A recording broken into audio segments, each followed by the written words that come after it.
Pemirsa, Wali Kota Solo yang juga kakak kandung dari Kaisang Pangarep, Gibran Rakabuming Raka, enggan berkomentar soal terpilihnya sang adik menjadi Ketua Umum PSI. Gibran tak ingin turut campur urusan partai lain karena memang dirinya merupakan kader PDI Perjuangan. Tanya Kaisang ya.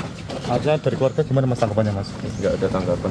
Ya, Pun, makasih. Pun, makasih. Mas Kaisang jadi ketum PSI gimana mas? Tanya Kaisang ya. Bon, makasih. Tanya Kaisang ya. Urusan PSI tanya ke orang PSI. Ya, mas sudah komunikasi dengan mas Kaisang mas?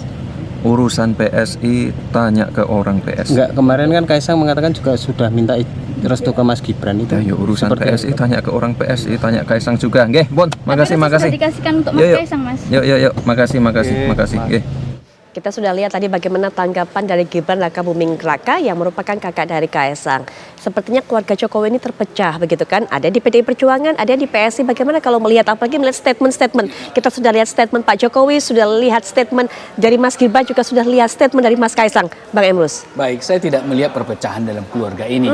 Tetapi saya melihat menghargai keputusan daripada masing-masing anggota keluarga gitu ya. Karena kita tidak lihat bahwa katakanlah Kaisang, Pak Jokowi mengatakan tidak setuju ikut di partai itu. Dan kemudian bahwa pilihan hak memilih dan dipilih sudah dimiliki oleh Kaisang.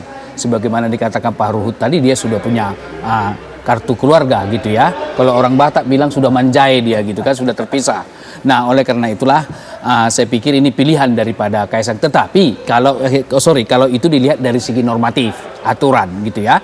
Oleh karena itulah idealnya di PDI Perjuangan harus diperjelas itu peraturan yang dimaksud dengan keluarga dan anaknya itu apa. Apakah 2 generasi, 3 generasi, atau sudah berkeluarga tidak ikut, itu yang mungkin tidak dirumuskan. Namun demikian saya berpendapat bahwa apa yang dipilihan politik oleh saudara Kaisang ini saya kira ada sisi positifnya. Sisi positifnya adalah mendobrak kemapanan. Biasanya elit-elit partai atau pengurus partai itu orang-orang senior, orang-orang yang punya powerful di masyarakat dan lain sebagainya. Dan pertarungan untuk menjadi ketua umum, menjadi katakanlah sekjen itu kan dalam suatu munas. Tetapi dalam konteks ini saya kira Kaisang begitu mudahnya duduk menjadi ketua umum. Baru 2 hari menjadi kader, langsung tiba-tiba menjadi ketua umum. Saya terus terang mengatakan bahwa proses politik tidak terjadi dalam konteks pematangan seorang kader di PSI. Ini suatu kritik kita. Dan oleh karena itu saya pikir ini tantangan bagi Kaisang saya kira sangat besar. Artinya apa? Kalau nanti ke depan tidak memenangkan parliamentary vote sekitar beberapa bulan ke depan, saya kira bisa disebut dia termasuk sosok yang gagal dalam memimpin PSI. Tapi ketika nanti bisa itu mencapai, saya kira suatu keberhasilan yang perlu kita apresiasi. Baru kemudian bagaimana PDI dengan katakanlah PSI, itu sangat tergantung bargaining position. Karena soal politik itu kan soal kompromi. Tapi namun demikian, begitu ada Kaisang ada memimpin suatu partai tertentu, ini mempunyai positioning tawar bagi Jokowi maupun bagi Gibran di PDI Perjuangan. Karena ada partai yang merupakan dinakodai oleh saudaranya. Saya kira ini menjadi suatu bargaining position yang dimiliki oleh Joko Widodo maupun Gibran nanti ke depan. Demikian. Ya, tapi Bang Emrus melihatnya dengan Kaisang menjadi ketum PSSI akan mengarah kemana kemudian dukungannya, Pak Ganjar ataupun juga Pak Prabowo? Baik, itu saya kira sangat dinamis. Tapi saya bisa berpendapat dong gitu ya. Subjektivitas saya menilai pasti ke Ganjar. Kenapa? Kenapa? Kalau dia tidak ke Ganjar, nanti di persepsi akan muncul lupa kacangkan kulitnya, habis manis sepah dibuang, kan begitu. Kenapa? Jokowi jadi presiden karena peran PDI Perjuangan, itu tidak bisa diingkari. Baru saudaranya Kaisang, Gibran itu karena peran PDI Perjuangan. Baru si Bobi di Medan karena PDI Perjuangan. Kalau mereka nanti Kaisang tidak mendukung itu, saya kira bisa dikatakan habis manis sepah dibuang.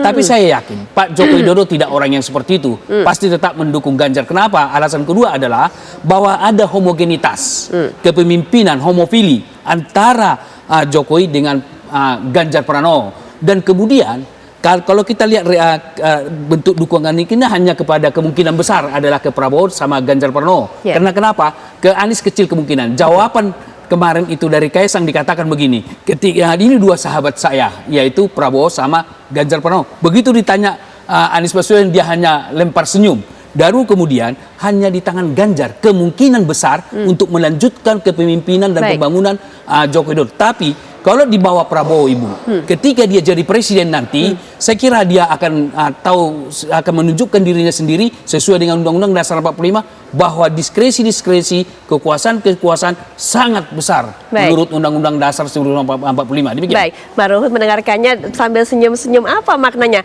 Tapi memang betul, kalau penilaian baru sendiri, apakah kemudian Kaisang ini bisa membawa PSI untuk bisa mendukung Pak Ganjar juga? Walaupun kalau kita lihat juga terakhir-terakhir ini kan PSI sepertinya mepetnya ke Pak Prabowo, Bang Ruhut. Saya ini orang Batak, tapi saya karena dibesarkan di keluarga suku Jawa, saya paling bisa melihat bahasa tubuh. Sebenarnya kita nggak susah-susah. Kemarin dia waktu diangkat jadi ketua umum, bajunya apa? Garis-garis tegak lurus, hitam putih. Itu aja. Lihat dong, coba kalau diulang. Maknanya apa? Itu baju dari ayahnya. Ganjar juga mengatakan, ini hitam putih biar kita tegak lurus ke atas. Ya, ini yang gambar Pak Joko Widodo. Dari situ aja kita sudah lihat. Coba kalau dilihat. Tapi kalau saya ya udahlah. Tapi saya setuju sekali apa yang dikatakan Profesor Emrus ya. Belum Profesor, Bang. Oh belum ya, Dr. Emrus ini seorang aset kita ya. Apa yang dikatakan beliau benar. Ya, saya punya feeling politik yang kuat. Ya, Kaisang nanti akan membawa PSI. Ya, mendukung Ganjar. Sebenarnya PSI juga karena dia tegak lurus ke Pak Jokowi, dia sudah di kita sebenarnya. Tapi sekali lagi mungkin karena mereka bukan di keluarga besar kita, mereka tidak tahu siapa Ibu Megawati. Dia tidak tahu siapa kami kader-kader. Kami tegak lurus ke Bu Mega. Pak Joko Widodo sering mengatakan, oco ke susu. Jadi sebelum Ibu Mega didampingi oleh Pak Joko Widodo, sekjen dan tokoh lainnya menyatakan Ganjarlah calon presiden, ya kita nggak ada yang berani mulai. Tapi PSI langsung mulai sebelum itu. Itu aja mungkin mereka jadi ada hard feeling, tapi nggak apalah. Kita mengerti itu. Tapi kalau di belah hati mereka, aku yakin mereka ke Pak Ganjar karena kita tahu Pak Joko Widodo itu sangat menghormati ibunya. Seperti kami juga menghormati ibu kami, Profesor Dr. Megawati Soekarno Putri, negarawan sejati. Kami loyal ke beliau. Dan nggak usah khawatir yang gini, inilah bunga-bunga politik. Tapi kita tetap acung jempol sama yang namanya Kaisang. Dia tahu melihat tanda-tanda zaman. Ingat loh partai-partai lain ya yang punya hak pilih Gen Z dan milenial. Itu lebih dari setengah, 50% lebih. Jadi kadang-kadang orang bilang, apa dia bisa nanti mengangkat PSI ini? Bisa, feeling saya. Kenapa nggak bisa? Dan perlu diketahui, dan ini juga kan mungkin sebagai mereka partai anak muda, mereka melihat peristiwa di Thailand yang kemarin anak muda menang partainya, kan itu juga. Dan yang saya ingin tambahkan, ini semua ya kita hanya sabar. Ojo ke susu, tapi saya yakin